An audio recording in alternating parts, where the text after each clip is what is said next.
You. It's great to see you. Good morning. Thank you so much for inviting me. Thank you. Everyone is so excited to see you again. Yes, I'm very excited to be here also. Thank you, everybody, for joining. I see some familiar names and some new names. I'm honored to be here as a speaker and to Yes, cooperate yes. with EWB. Mhm. Thank you very much for inviting me as a guest speaker. And today we're going to talk about cooperative learning and how we can use it in the EFL and ESL classroom. Mhm. So welcome everybody again. Great to see these beautiful faces and to read the very familiar names. Thank you and welcome to our new guests also. Mhm. Thank you so Uh, much. All right, so shall we get started Thank you. then? Yeah. Good yes. evening, dear all, and good morning, dear Professor Salma Daadoush. Mhm. Good morning. Welcome. Yeah. And thank you for joining EWB webinar. I know it's 9 a.m. In Florida Mm. and 6 p.m. in Tajikistan. So for you, Thank the you. day is starting, and for us, the day is ending. But we are very happy to host this webinar. And yes, thank you, dear all, our active members who are investing their time for self-development every Thursday at 6 p.m., where we invite our speakers from different countries, including local experts on teaching and particularly in language and in English language teaching. So please get actively involved in this webinar, and of course, leave your questions, or you can unmute yourself when the question and answer session starts, and you can ask your questions to our speaker. So in the meantime, yes, once again, I know that many of you know our great speaker today. We are hosting Professor Salma Daadoush from the USA, and today she will be talking about how to create cooperative learning in EFL Classroom.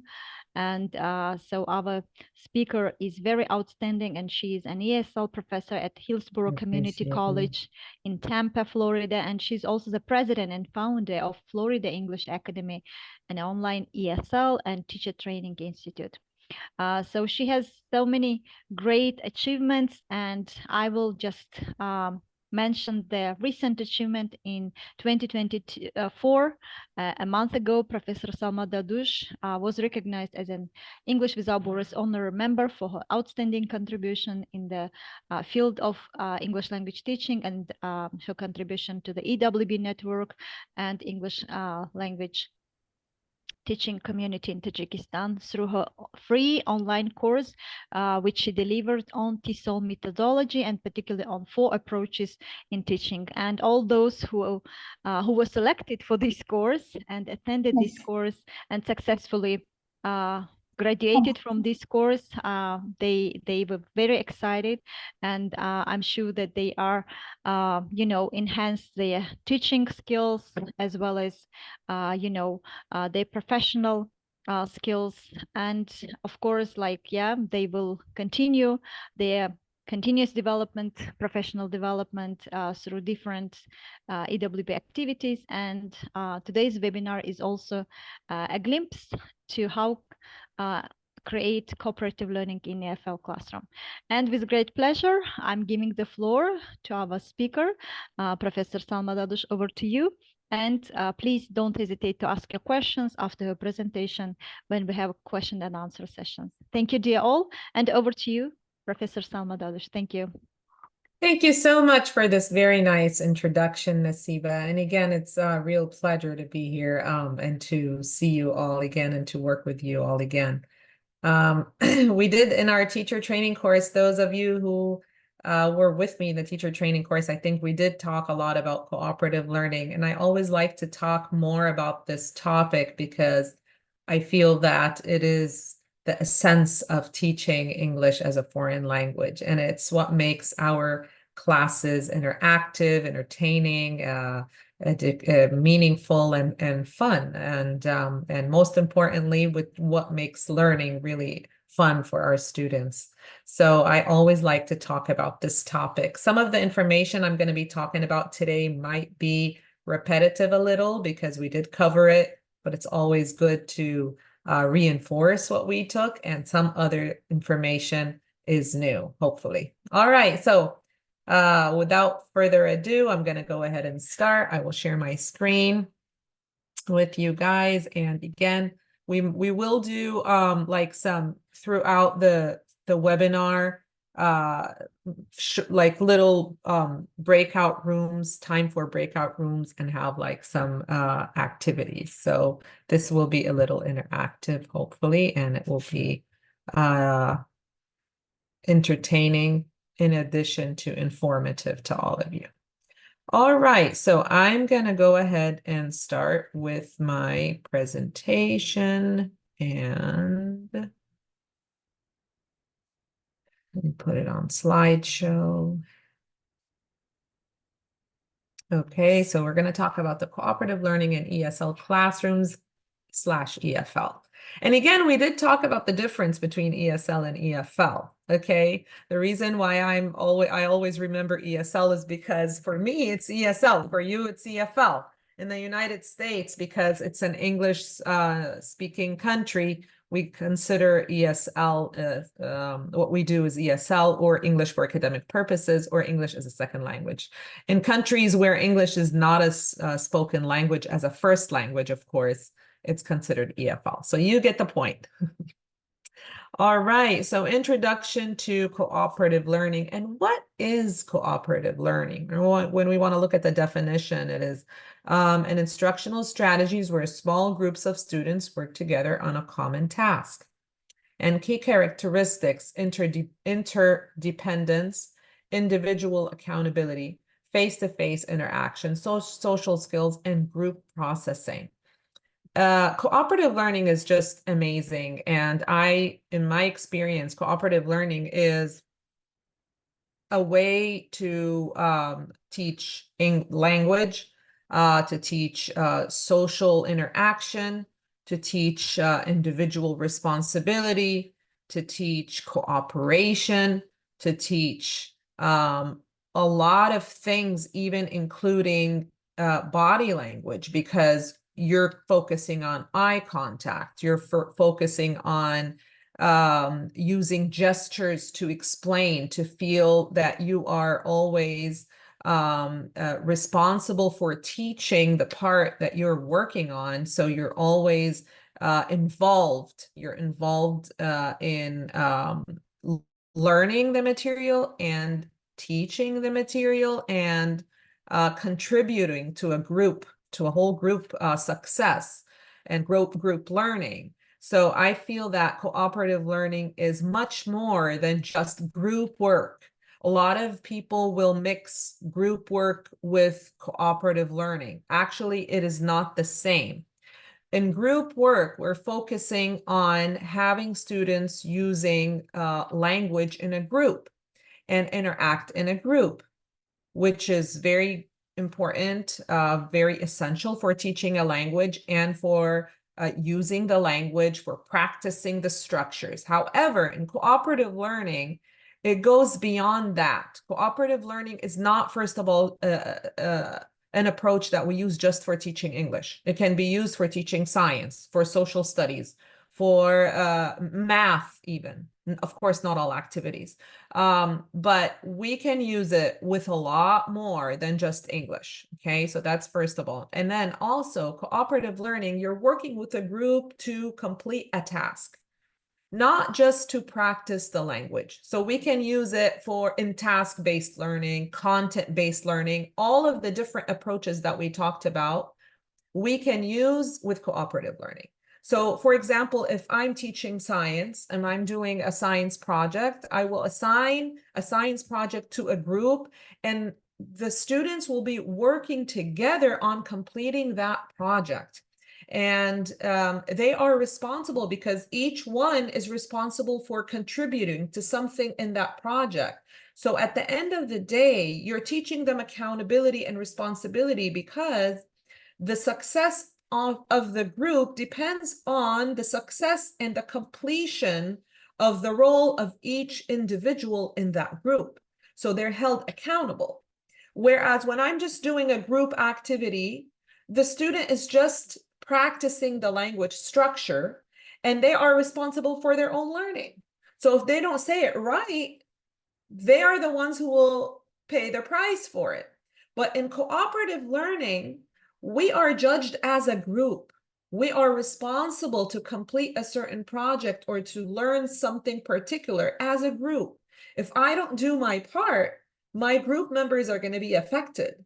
And especially when you're working with the younger students, they're going to feel, which usually we don't have very, it's not common to find younger students who are very responsible. Usually they are not as responsible, but teaching them cooperative learning, teaching them responsibility will teach them this particular quality, because they don't want to be shamed by their group mates. They don't want to feel inferior to others. Okay, there's always that competition that we're all the same, we're all on the same level, and my peers are not superior to me, so I have to do my part so they can accept me, they can be proud of me. So there's a lot more to cooperative learning than just learning a language. So this is the introduction of cooperative learning. Now, benefits of cooperative learning. What are the benefits of cooperative learning? Okay, so again, I just pretty much in the introduction talked in a way or another about the benefits, and I'm going to go ahead and reinforce that here and add a little. So enhanced learning promotes deeper understanding and retention. Okay. So in cooperative learning, we remember the information, we retain it longer, for a longer period. It promotes deeper understanding, because when you're learning something and then you're teaching it to others and then you are reinforcing it as a group, you remember it. And I always say the best way to learn something is to teach it. So in cooperative learning, I'm taking a part and then I'm sharing it with the others, and I want to show the others what I did and maybe have to explain to others. So this is a very good way of remembering and retaining the information. Okay, social skills develops communication and teamwork. Also, we talked about that. Motivation increases student engagement and motivation. Diversity encourages diverse perspectives and inclusive learning environments. This is very important, especially when you're working in like an ESL setting. Like here, we have students from, all over the world. We have different nationalities.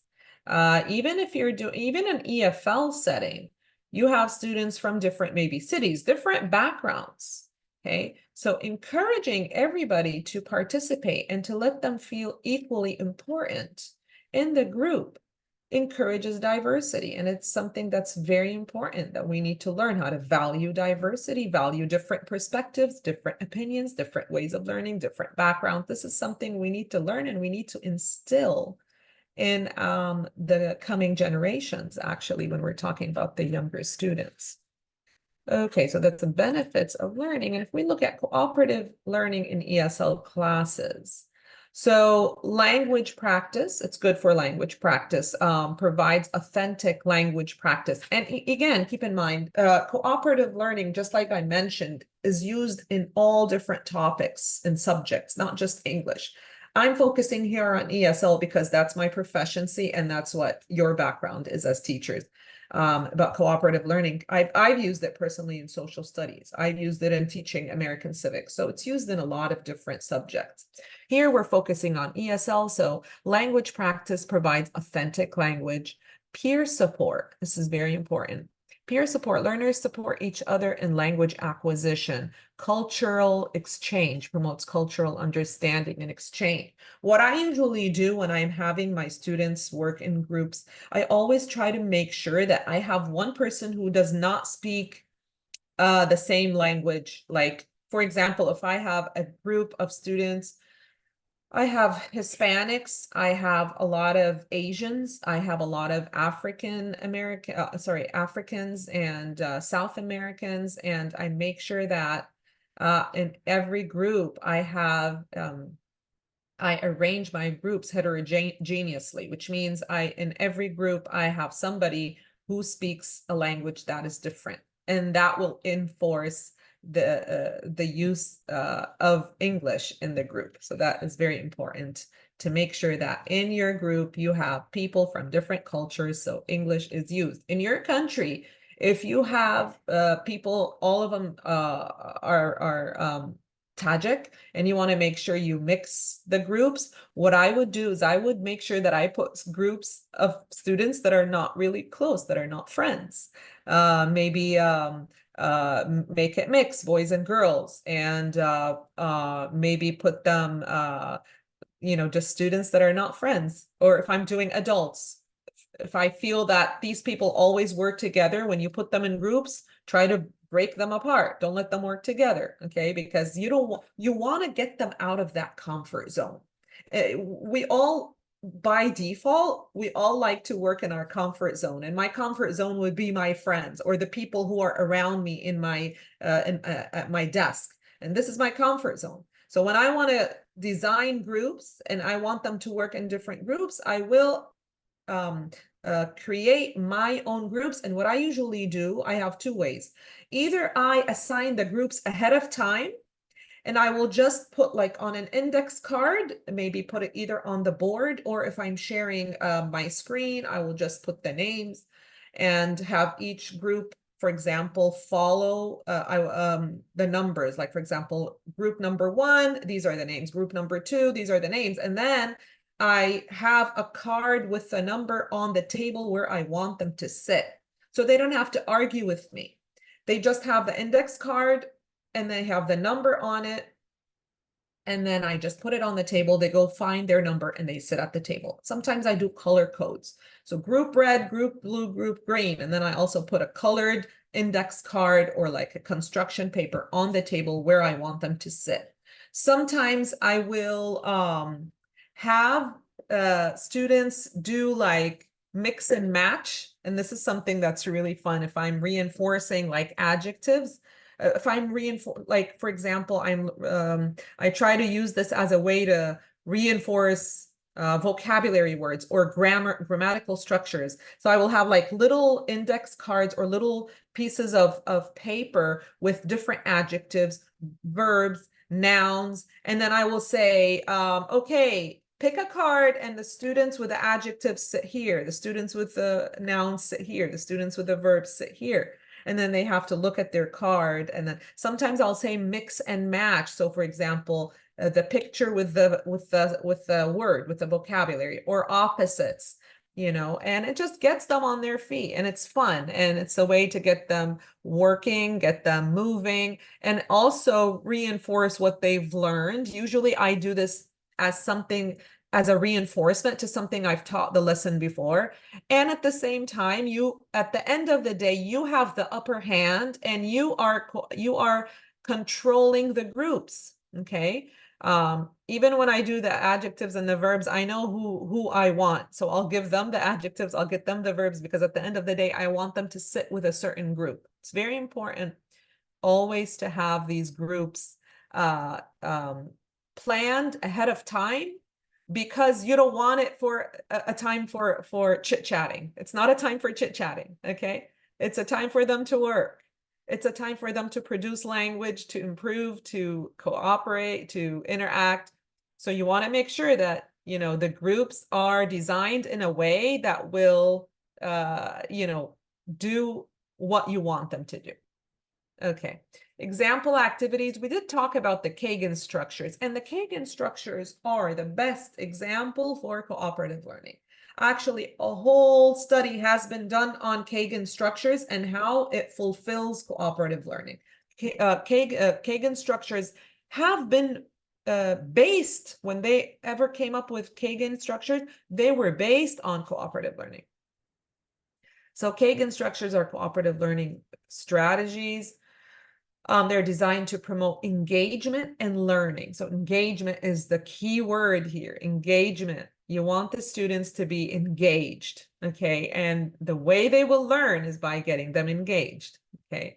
That's why you always want to plan every single detail in your lesson in a way to keep those students engaged throughout the session. Examples, we talked about think, pair, share. We talked about round robin and jigsaw. I have some more activities also that I will share with you after I go over these. So we know think, pair, share. Okay, so the students will think individually, pair up, discuss their thoughts, and finally share with a larger group. Okay, so this is think, pair, share. And then benefits for ESL, the benefits here is encourages speaking practice and exchanging ideas. Usually I use the think, pair, share in a lot of different situations. I use them when I have an icebreaker in the beginning of the class and I want to start with something as a warm-up activity. Okay, so I throw a question on the board or 2 or 3 questions and I say, yalla, okay, everybody stand up, think, pair, share. Okay, and I time them. It's always important to put a timer, either with your phone, either on the screen. For me, I put it on the screen all the time because they can see it. Okay, so they're aware. And I say, okay, after 30 seconds, you're quiet and you exchange the roles. So now you listen and your partner will speak. When you're done, you both go find a new partner. So timing is very important. I use it for icebreakers. I use it for reinforcement of teaching vocabulary words. I use it, for example, use the vocabulary words in sentences, okay?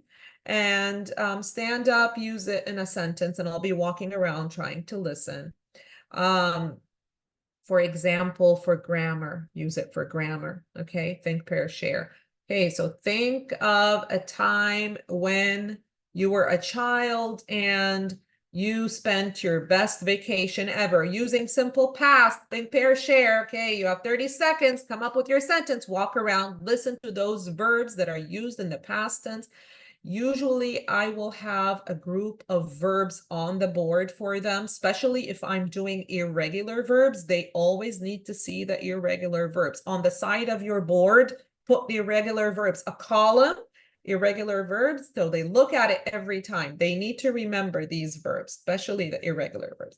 So I use it for a lot of things, vocabulary, grammar, even when I'm doing writing, by the way.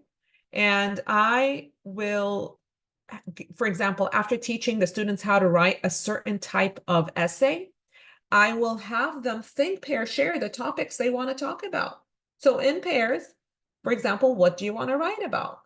Let's say if we're doing argumentative essay, and I give them some examples of what are argumentative essays, what are topics of argumentative essays, and I say, okay, think, pair, share, and group.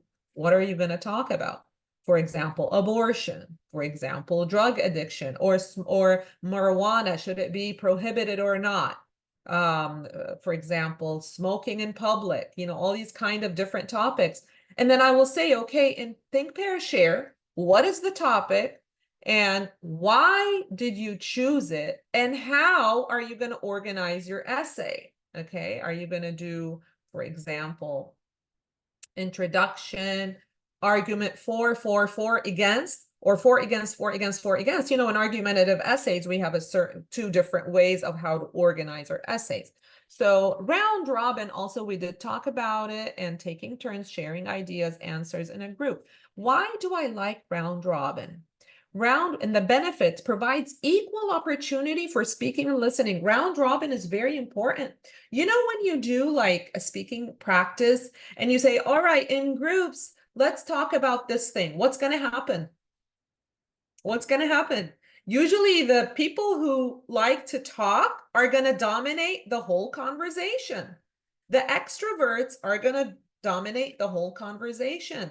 It is very important, by the way, when you are having your students work in groups, to be aware of this.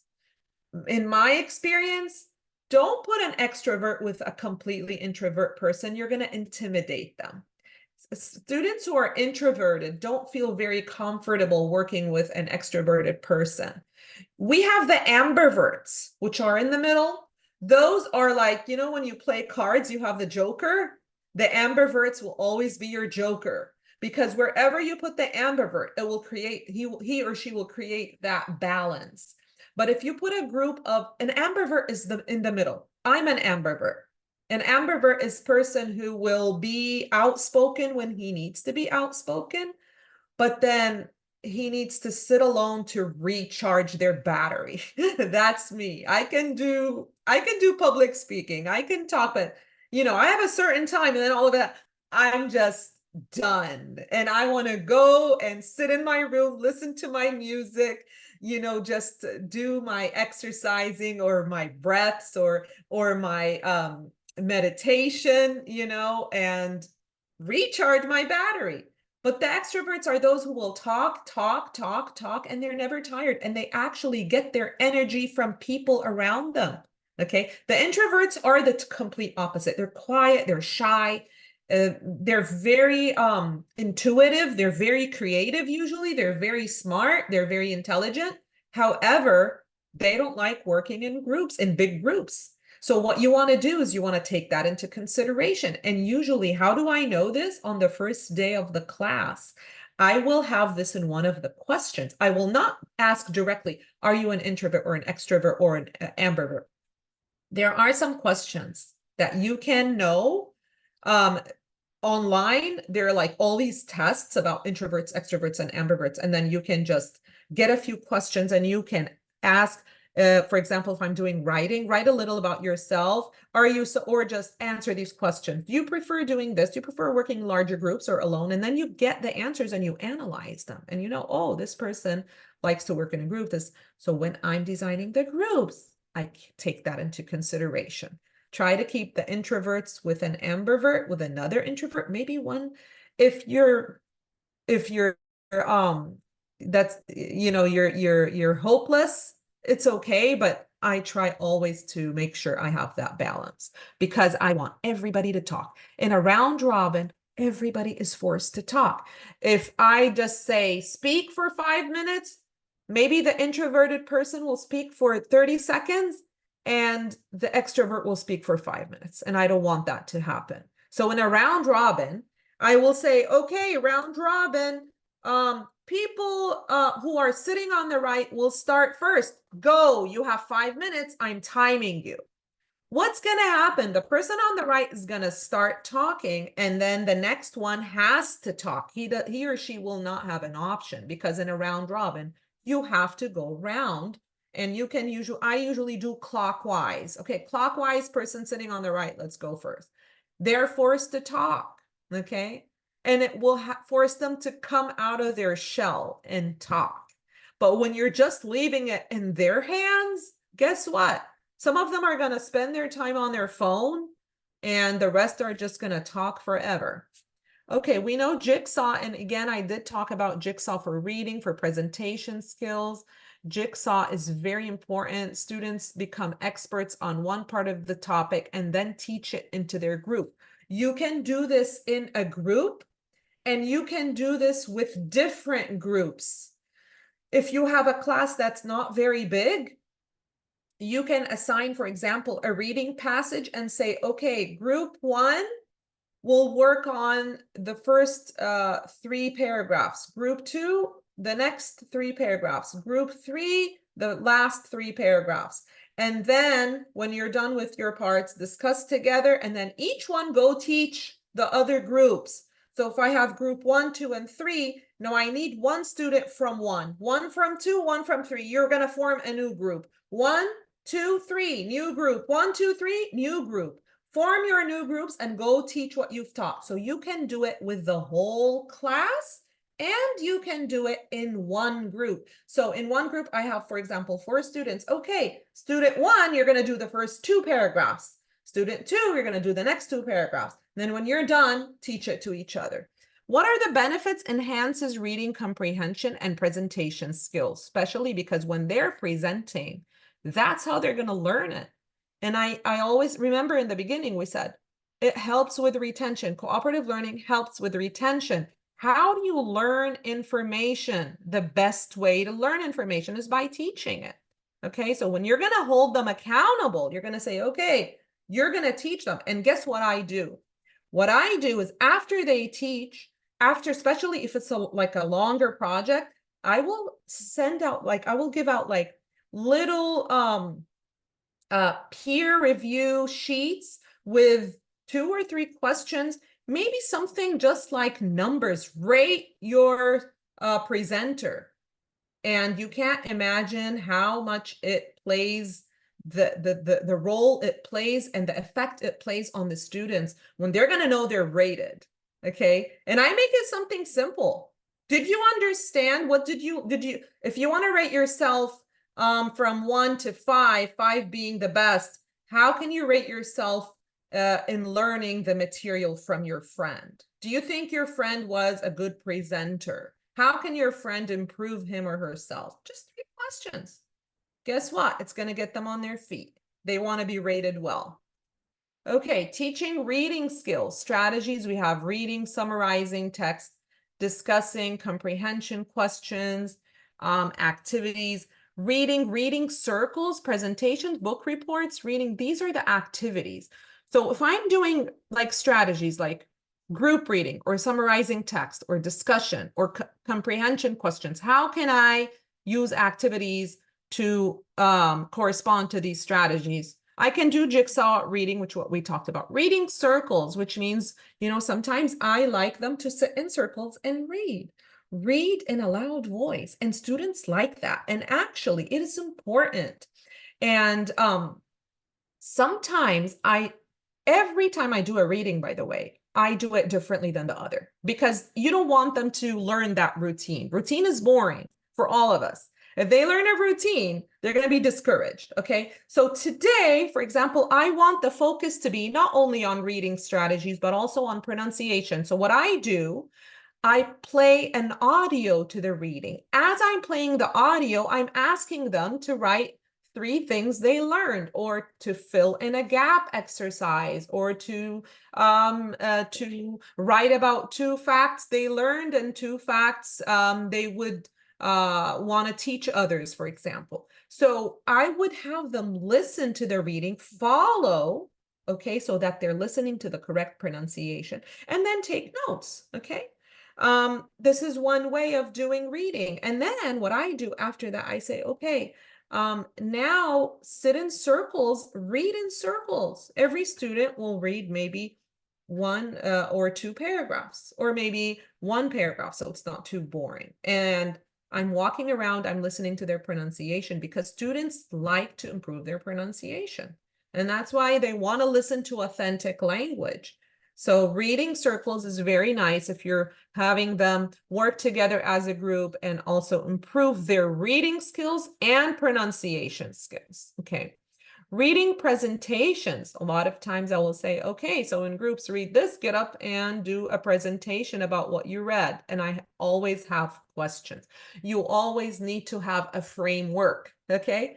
Don't leave it loose. Loose ends will get your students lost. We don't want loose ends. Okay. You want to hold the ends with your hand.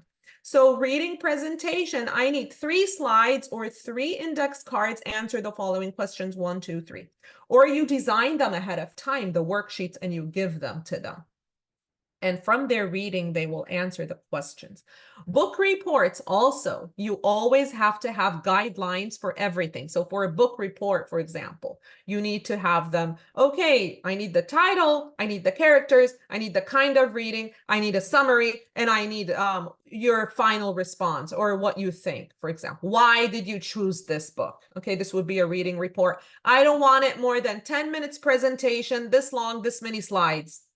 You don't want, some students will talk for 1 hour and the others for 5 minutes. Okay, so you always want to make sure that you have clear guidelines and you tell them you're evaluated. If you go off your time more than 2 minutes, I'm going to take points off.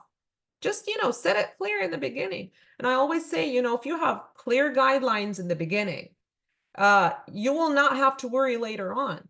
But if you leave everything up to them, and then when you start grading, you're going to be tough, you're going to end up dealing with a lot of problems, and students are going to complain to you, or going to, you don't want that. Just from the beginning, These are the guidelines. This is what I want. This is what if you do this, you lose these points. If you do this, you get bonus. You just make it very clear. Okay, so and reading responses. Reading responses are questions like, how did you feel? Always with reading responses. How did you feel? What does it remind you of? Do you agree or disagree with the author or with the writer? Yes, no, why? Okay. Does it remind you of anything?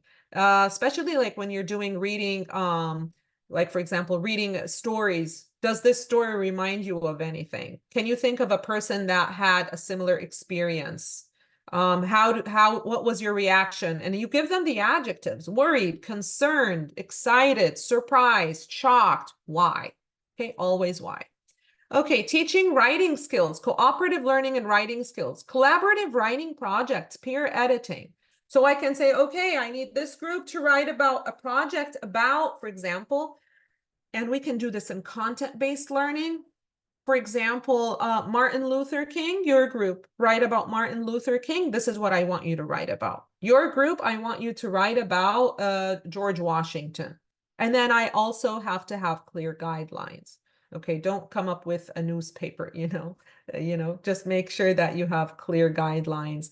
Your group will write about, for example, if our theme, let's say, is vacation, you write about Paris, you write about Amsterdam, and you write about Dubai, for example, and then the vacation spots, the best hotels, the best restaurants. Okay, so you're going to be responsible for that, and then come do a tourism brochure. Show us the brochure, come up with a brochure. Peer editing.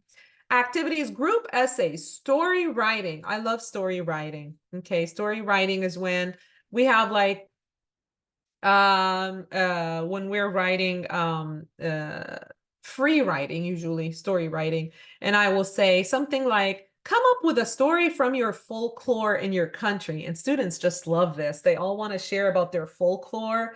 Each country has very special interesting stories that generations pass to coming generations, and there's always like a moral lesson behind it or something, and students just love that. And I say, okay, so let's say the group from one country work together, group from another country, and then come up with a story about folklore of your country. Or I will say, create comics. I will give them the comics, okay, and I will white out the bubble, the speech bubbles, I will erase the writing in the speech bubbles and say, you come up with your own story. Look at the comics. Like, I use Garfield a lot. They love Garfield.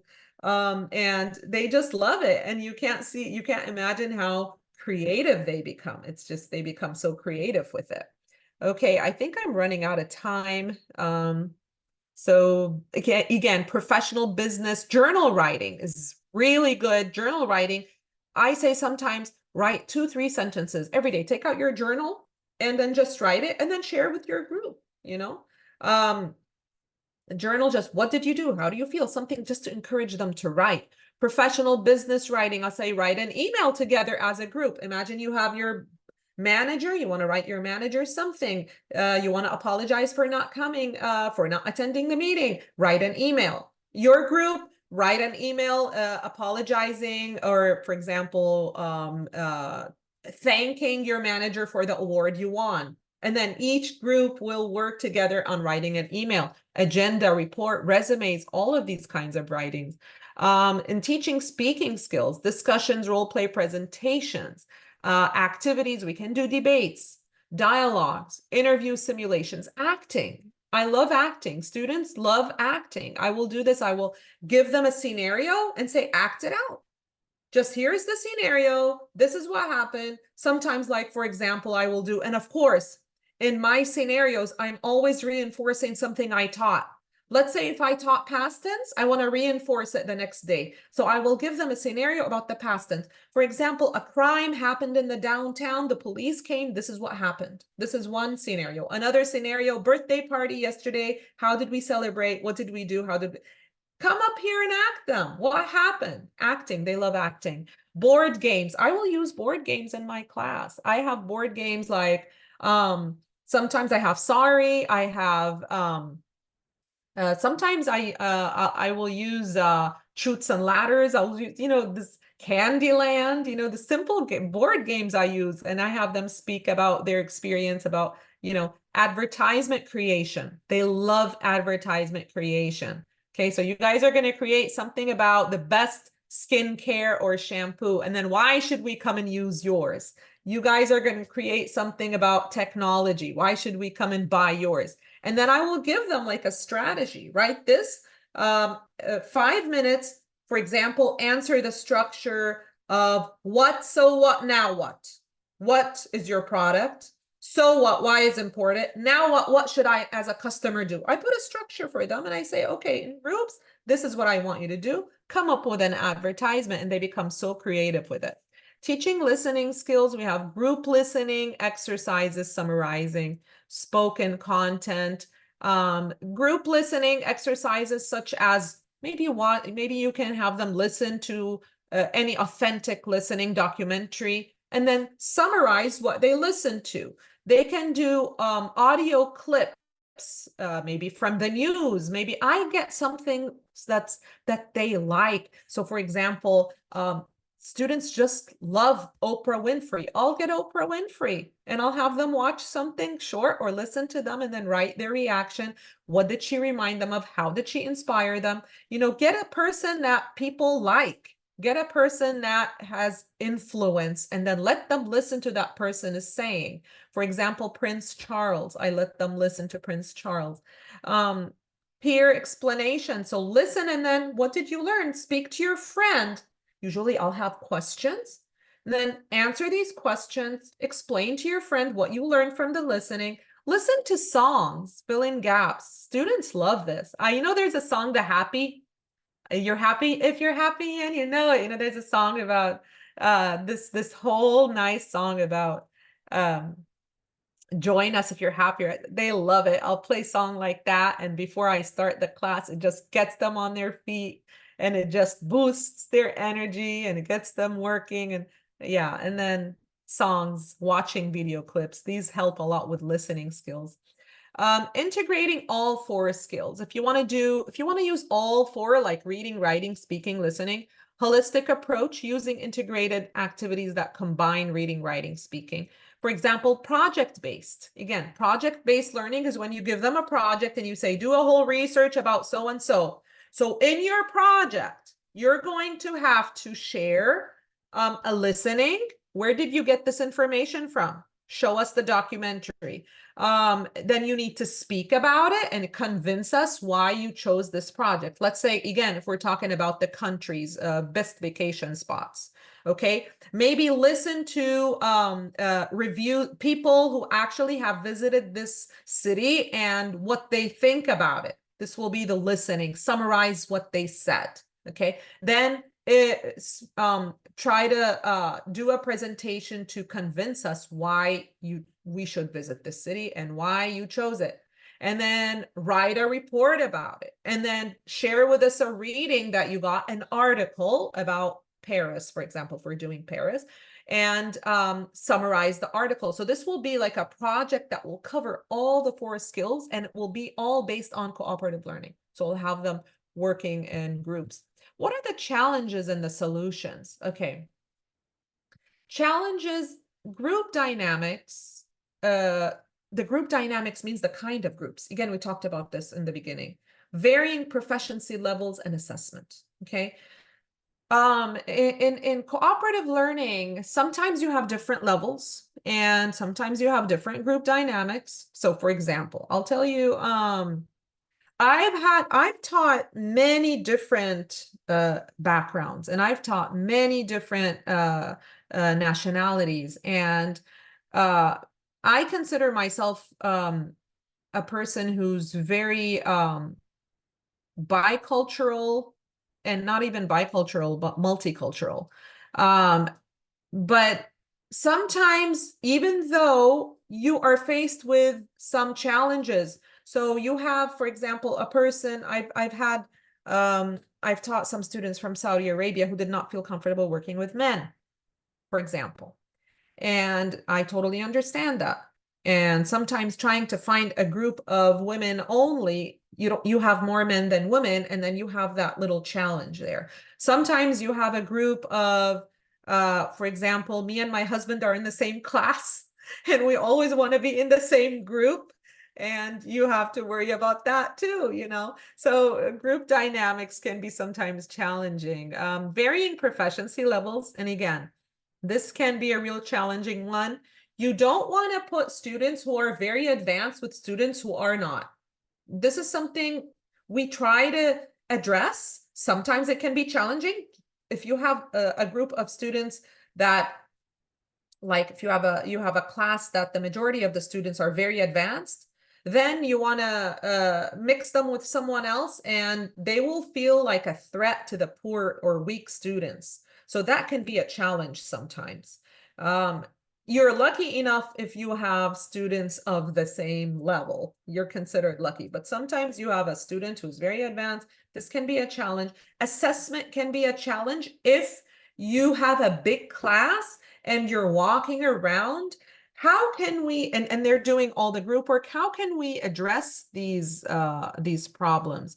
Clear roles, having a clear role. So for example, you're going to do this, you're going to do this, you're going to do this. Even if you have, for example, a group that are different levels or don't really get along with each other, have a clear role, because you don't want the students, again, who are extroverted to take over and to do all the work, and the others just to sit in the back and, you know, just watch. So you want to say, you're responsible for writing, you're responsible for writing number 2, you're responsible for doing this, you're responsible for the reading part 1, part 2. You want to make it very clear. Differentiated tasks. This is also very important.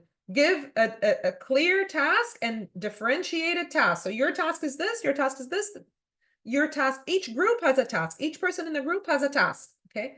Formative assessment is very important. Formative assessment usually, and this is what I do, I always have a worksheet or something at the end that I will pass out, and it's something that will they will write or answer some questions about their task, and I will collect these at the end and look at them, because you cannot do everything while you're walking. You can't split yourself too thin, you know? You're only one person at the end of the day, and if you have a bigger class, you can't split yourself too thin, you know? You want to make sure you're walking around there doing the work, but how are you going to make sure they got everything right? You do need formative assessment. Summative assessment is just the overall. Formative would be like a quiz, like a fill in the gap activity, a question and answer these questions. This is a formative assessment. But the summative will be, what was your reaction? How did you feel? Write an essay about. This is a summative. Summative is not always useful in these situations. Sometimes you need formative, because then not only you make sure that they comprehended the information, but more importantly, it keeps them on their feet. You always want to keep them on their feet, because, okay, we're here to have fun, but not just fun. You're here to learn, number 1. So if you're not on your feet, you're not following directions, you're in trouble. So how do I do this formative assessment? I do the formative assessment, I give a quiz at the end, or I give 3-4 questions, and I grade them. And I put them into their grade book. I show them that it's graded. They need to see. If you just collect it and not grade it, they're not going to take you seriously. Okay, the conclusion: cooperative learning fosters language development, social skills, and student engagement. I feel this is very important. You know, lots of times I've had students who in the beginning of the semester would come so timid, so shy. At the end of the semester, they're much more outspoken. They've come out of their shell. They're more engaged. They're more confident, because when you have them work in smaller groups, especially the introverted students, they feel a lot more comfortable than just throwing them in a role when they have to stand up and speak in front of a whole class. That will intimidate them. So if you put them in smaller groups, they feel comfortable. So it's a very good example of social skills, student engagement, and of course, language development. Final thoughts: encouraging collaborative learning in ESL classrooms can significantly enhance the learning experience and outcomes. This is from personal experience. Not only does it make it entertaining, not only does it make the students feel more engaged, but it does enhance the learning experience and outcomes. Not only academically, but also socially. Okay, so these are my references. I did go over my time a little. I do apologize. And if you have any questions, you're free to ask. Of course, I have some more.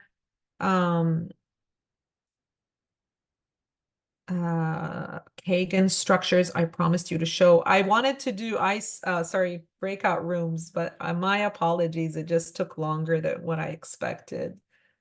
So thank That you so was much for really listening. interesting. Yeah, that was really interesting. Like because you Thank always you. try not to theoretically mention, but also try to bring examples how the teachers can apply it into their classroom. This was really Thank great. you. Yes, I Thank try to you. make it informative and practical for everybody. Yeah, Thank you so exactly. much. Yeah. Yeah, thank you so So, much. Teacher Salma, Of thank you so much. course. I also want to add something. It's me, Sadbark, Yes. your student from TESOL course. Uh, Hi, so Sadberg. I thank you. miss you. How are you? I miss you too. I'm okay. So I just want to say I also do agree with you that you say that cooperative learning do not improve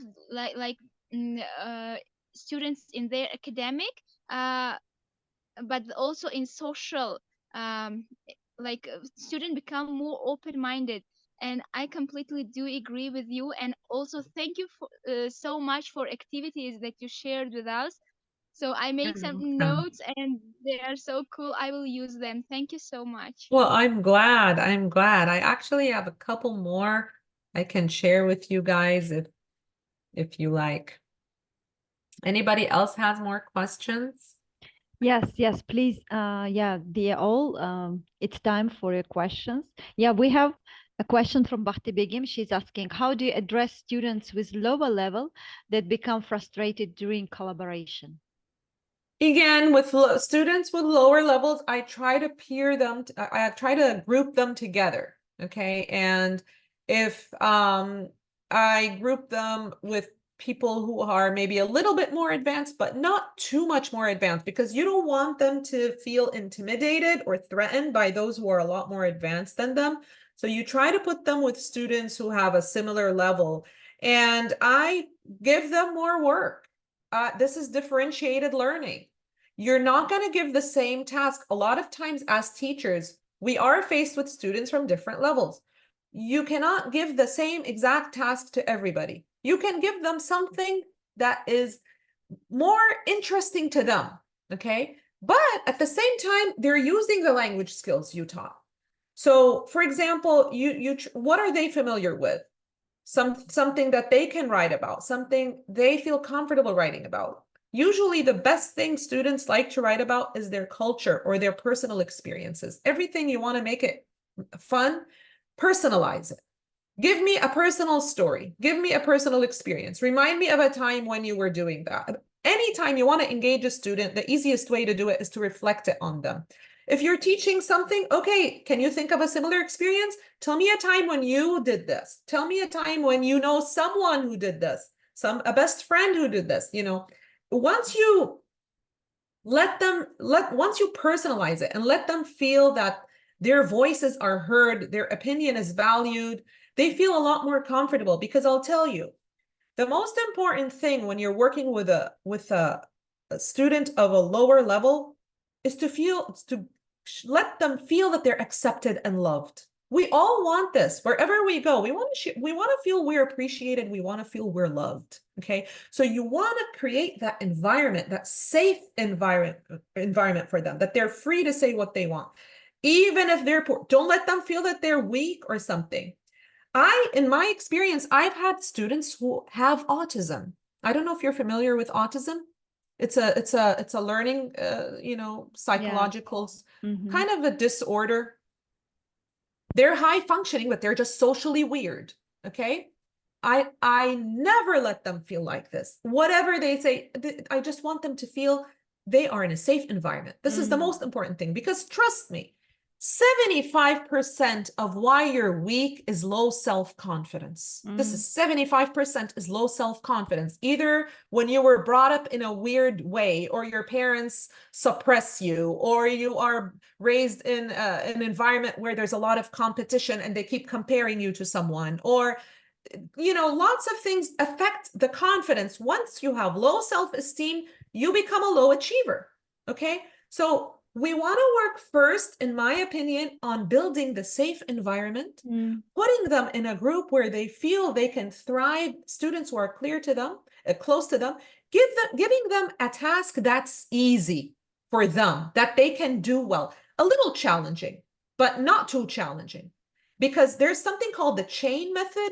We start with a chain, one chain by one chain. Don't jump to the highest, and let them feel that they are appreciated. And it's all on the teacher. If the teacher blows the self-esteem of these kids or these adults, the rest of the class is going to have respect for them. It's all you. You have the control over everything. I had this student that I'm telling you was autistic. I would say, he would do the simplest thing, and I would say, wow, I am thrilled. What is this? Hey, everybody, let's give him a hand. Can you imagine the self-esteem that was boosted in the student? By the end of the semester, he improved tremendously. So this is very important. I feel creating a safe environment, putting them in a group where they're not feeling, threatened, and giving them tasks that they can relate to, personal tasks, some things they can feel comfortable talking about, so they can come out of their shell. And then little by little, you will see improvement. Yeah, that's true. I completely also agree with you, because about 80% of the population in the world, they have imposter syndrome, and particularly teenagers, they also suffer from that. Exactly. And Unfortunately. yeah, Yes. This imposter syndrome is really an unfortunate thing, and it's becoming more and more, spread everywhere. Yeah. Yeah. Thank you Anyway, for thank sharing, you. Nasiba. Yeah, thank you so much. It was really great pleasure. And Of of course, course. of course, Professor Salma Daadoush will generously share the webinar materials with us, and we will just share with all participants, and we will make it accessible on EWB website, so you can have access to these materials and also use them in your teaching practice.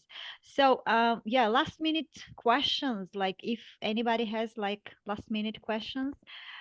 So please go ahead, because we know that people who are watching us not only from Zoom, but also Yes, it from is possible Facebook as with well. Yes. beginners. Yes, it is possible with beginners. Of course. You can start with beginners if you're teaching something simple as, for example, writing a sentence. Okay, so you can give them vocabulary words and say, okay, so in each group, I need 3 sentences using these words. Okay, have a sentence on the board, show them the structure, subject, verb, object, or subject, verb, complement, whatever it is. And then in groups, give them little pieces of words, like words and little pieces of cards or something, and then say, organize these cards to make a sentence, and then write your own sentence. Okay, if you're doing, for example, vocabulary words, okay, so you can say, for example, use these vocabulary words to say 3 or 4 sentences how you feel or how the weather is today, and give them vocabulary they can easily use, and vocabulary words you have explained before. In reading, give them maybe 3-4 sentences, and each person read the sentence and tell them how you feel. Something as simple as, do you feel happy, excited? Or you can have emojis, and then have them circle the emoji, and then under that, I feel so and so. I read the sentence, this is how I feel. Of course, yes, you can use it with beginners. Any other questions? I think everyone has started conveying their gratitude to you. That's really great. Thank you so much. Dear all, thank you so much for joining. And dear Professor Salma Daadoush, we extend our deepest gratitude for conducting this webinar, and we hope to see you more. My pleasure. People are staying till the end, which is a big just compliment to you. Thank you so much. Thank you. Thank you. I mean, it's always a pleasure working with everybody here. All of you amazing teachers, you have my thanks and all my respect to all of you, my appreciation for attending, for being active, and for being great teachers. And just so much respect for everybody here, and so much gratitude. So thank you very Yeah. much. Yeah. Thank you once For you, again for, Nasiba, also, of yeah, course, thank for you this so much opportunity. for a Of course. great, yeah, webinar today. And dear all, thank you for your active involvement and asking questions. That was really great. Yes, of course, there will be another webinar with Professor Salma Daadoush. Please stay alert. And yes, follow us via social media posts. So we will let you know when our next webinar will be. Yeah, thank you so much, dear all, and wishing you, Professor Salma Daadoush, a great day ahead, and to all our members who joined this webinar, to have a great evening, and we hope to see you, yeah, in our next webinars. So, bye bye. Thank you so much. Thank you. Bye, everyone. Thank you for attending. Have a great one.